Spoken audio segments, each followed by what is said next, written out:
Avec vous, Chérif Dia, l'actualité que nous démarrons par Mbour avec le chavirement d'une pirogue qui fait 4 morts et plusieurs blessés. Une pirogue transportant des candidats à l'immigration irrégulière qui a chaviré au large des côtes de Mbour dans la soirée de ce dimanche. Selon les sources médicales, 4 corps, dont une femme et 3 hommes, ont été repêchés et acheminés à la morgue de l'hôpital Thierno Mansour Baro de Mbour. 4 autres candidats ont été sauvés par les premiers secours. Sur les lieux, parti de Mbour-Tefes vers 16 h, l'embarcation a échoué. Après seulement 4 km de navigation, au moins donc rapporte un rescapé sur les antennes de la RFM. Près d'une centaine de personnes, hommes, femmes, enfants, étaient à bord de la pirogue. Les opérations de recherche de potentiels survivants se poursuivent encore dans la nuit. On reste toujours dans ce chapitre d'immigration irrégulière avec une autre pirogue transportant cette fois-ci 304 candidats à l'immigration irrégulière qui a été abandonnée au large de Mbour ou Bargny plutôt, Sendou, par le capitaine et son équipe. Les migrants ont été secourus hier dimanche par les sapeurs-pompiers et les policiers du poste de Bargny appuyés par le GMI. 32 migrants dont 12 Guinéens, 20 Sénégalais ont été interpellés par les hommes du lieutenant Abdoulaye Ba, selon donc Sénéweb qui rapporte que les autres passagers ont réussi à disparaître dans la nature. Parmi les 32 personnes interpellées, 4 ont été évacuées à l'hôpital par les sapeurs-pompiers, mais leur état de santé est stable d'après toujours le site d'information. Donc le président de l'ONG Horizon Sans Frontières vient de nous saisir pour inviter les autorités à décréter même un deuil national et organiser des assises de l'immigration. Vous entendrez certainement Boubacar Seydiaynaba. Oui, et puis nous parlons également de l'incendie au camp Abdou Diassé de Colobane. Plusieurs dégâts matériels enregistrés, Chérif. Oui, l'incendie est survenu dans la nuit du samedi au dimanche au camp Abdou Diassé qui se trouve à Colobane. Un camp donc qui appartient à la police. Le feu a provoqué plusieurs dégâts, mais donc la cause du sinistre reste toujours inconnue. On nous signale que l'enquête a été confiée par donc cette unité de la police nationale, la sûreté urbaine du commissariat central. On parle également de ce grave accident qui est survenu, qui s'est produit dans cette nuit du lundi, sur l'autoroute à péage à hauteur de Rufisque. Il s'agit d'un carambolage qui a même impliqué un camion transportant un conteneur, plusieurs personnes blessées. Sénac Esta, gestionnaire de cette autoroute, qui a annoncé la nouvelle, a même dû fermer l'infrastructure à la circulation le temps d'évacuer les personnes blessées. Et puis nous parlons santé dans ce journal. Aucun cas de variole du singe au Sénégal. C'est une assurance du ministre de la Santé en tournée dans la région de Matam. Le docteur Ibrahima Sy rassure et appelle les populations à la prudence sur les signes de certaines maladies n'ayant jamais séjourné au Sénégal. Nous suivons le compte-rendu de notre correspondant sur place, Ali Bandel Niang. Il n'y a aucun cas de variole du singe au Sénégal. C'est une annonce du ministre de la Santé. En tournée dans le département de Kanel, Dr Ibrahima Sy appelle les populations à la prudence et rappelle que tous les dispositifs nécessaires sont en œuvre pour une meilleure surveillance de notre territoire. Contrairement aux images d'une vidéo qui circule dans les réseaux sociaux, le ministre de la Santé et de l'Action sociale se veut formel. Je pense que jusqu'à présent au Sénégal, on n'a pas quand même enregistré de cas. Et les cas qu'on a sont quand même concentrés dans certains pays de l'Afrique, comme l'Afrique centrale. Au niveau de l'Afrique de l'Ouest, on a vu quelques cas en Côte d'Ivoire, mais maintenant c'est fini. On a eu des cas au Nigeria, mais la tendance est à la baisse. Mais dans tous les cas, le ministère de la Santé a très tôt pris les dispositions en termes de surveillance, en termes de prise en charge, mais aussi en termes de communication, pour dire aux populations comment on doit se prémunir par rapport à cette pathologie. Et je crois qu'à ce jour-là, le message est très bien passé, parce que Dieu merci, jusqu'à présent, on n'a pas encore eu de cas signalés. Dr Ibrahima Sy, qui appelle à la conscientisation des populations, rappelle que la maladie est loin d'être comme la Covid-19 en termes de propagation. Une maladie qui aujourd'hui, en termes de surveillance et en termes prise en charge est plus ou moins maîtrisée. Ce n'est pas comme Covid, ce n'est pas comme Ebola, qui était quand même des pandémies beaucoup plus graves que celle-ci. Maintenant, il ne faut pas aussi que les gens cèdent à la psychose, parce que souvent, il y a des gens qui peuvent présenter un certain nombre de signes. Ce n'est pas parce qu'on a des boutons que c'est impox, ça veut dire c'est la variole du singe. Il faut qu'on fasse des prélèvements, que ça aille en laboratoire et qu'on puisse faire des tests et savoir si c'est positif ou c'est pas positif.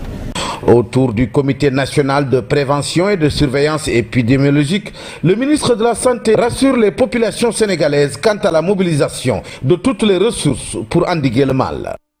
Merci Ali Bordelnian, notre correspondant à Matam. Et puis parlons politique, Cherif Dia, avec Amadou Ba qui lance son parti politique. C'est un lancement du processus de création du parti politique par le comité de pilotage de la nouvelle responsabilité. Ce sera cet après-midi dans un hôtel à Dakar. Nous restons justement sur Amadou Ba, candidat malheureux à l'élection présidentielle. La question que se pose notre éditorialiste, est-ce qu'il peut présenter en 9 septembre, puisqu'il a choisi ces dates après avoir échoué à la dernière élection présidentielle. Élément de réponse avec Cherif Diop. Ab Ténébris, ab Lumina. Loin des ténèbres vers la lumière, Amadou Ba veut franchir le pas. Ce lundi, il sera sous le feu des projecteurs politiques. Après avoir échoué à la dernière marche, le candidat malheureux à la présidentielle s'est officiellement assigné une nouvelle responsabilité. Mais Amadou Ba peut-il se présenter en homme neuf ce 9 septembre ? Assurément, non.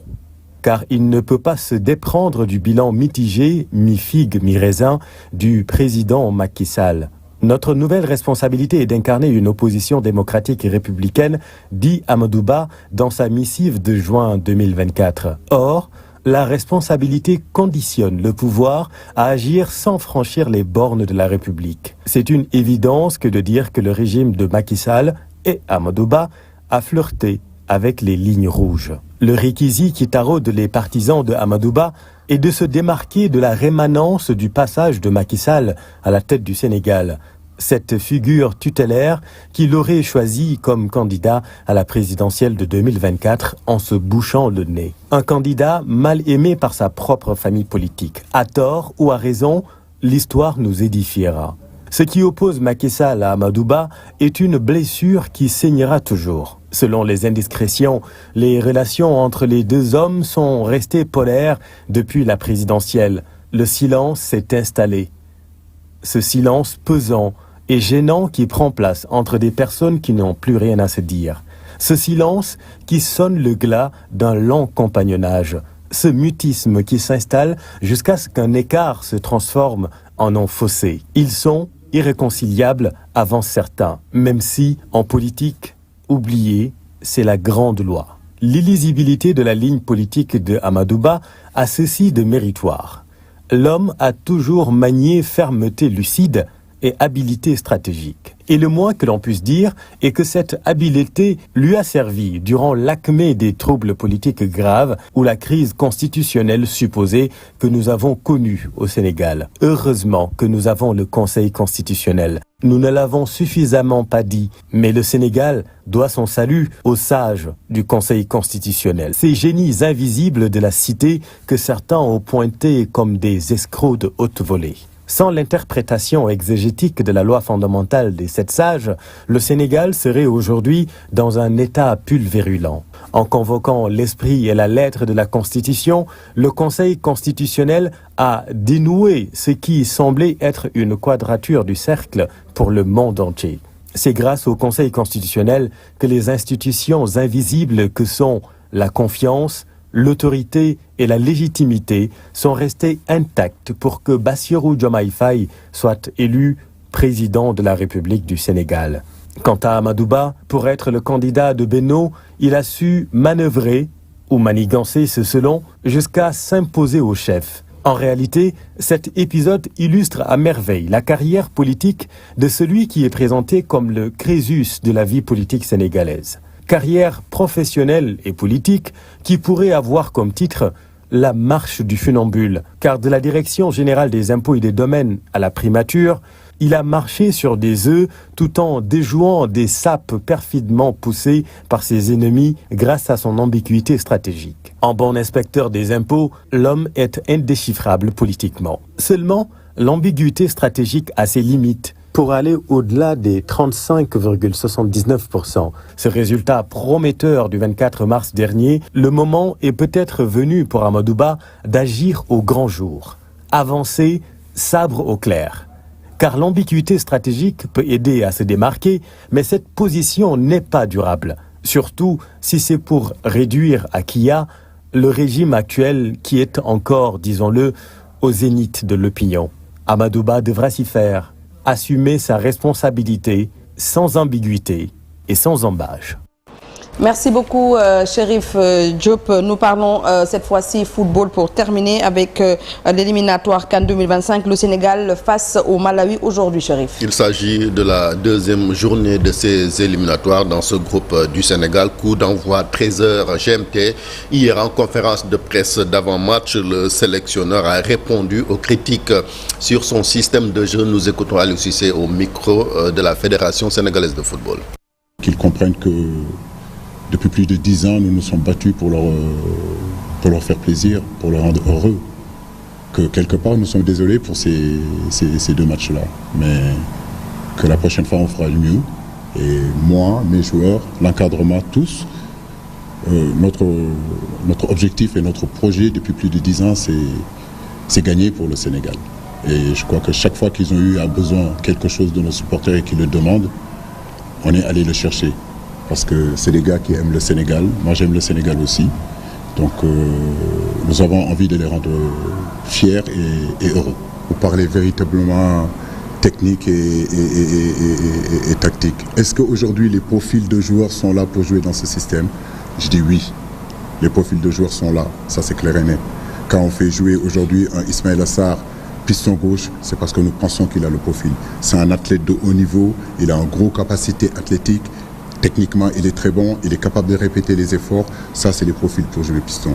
Si on prend à droite Habib Diarra, je pense que c'est un garçon qui a déjà joué un club, sous l'ère, je crois, Stéphane, ou je ne me rappelle pas de l'entraîneur avec qui il a joué, mais il a su le jouer à gauche, il a su le jouer à droite. C'est aussi un athlète de haut niveau. Physiquement, il a un gros potentiel, il a un gros coffre, techniquement, il est très bon et il est capable d'être un très bon contre-attaquant. Koulibaly, aujourd'hui, en position de libéraux.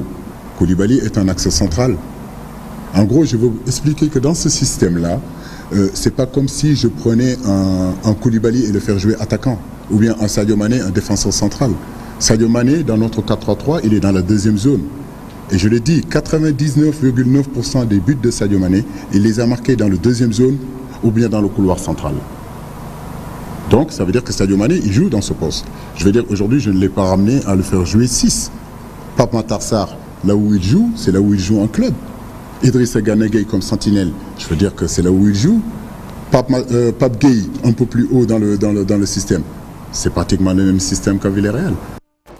On termine donc avec ces explications du sélectionneur Aliou Cissé. On rappelle que le coup d'envoi du match, c'est tout à l'heure à 13h. Merci beaucoup, El Tactico. Donc, Aliou Cissé. Donc, le match sera à 13h contre le Malawi. Merci beaucoup, Chérif Dia, pour l'actualité nationale. Faisons un petit pas vers l'actualité internationale. Maïmouna se prépare pour nous livrer l'actualité internationale de ce jour.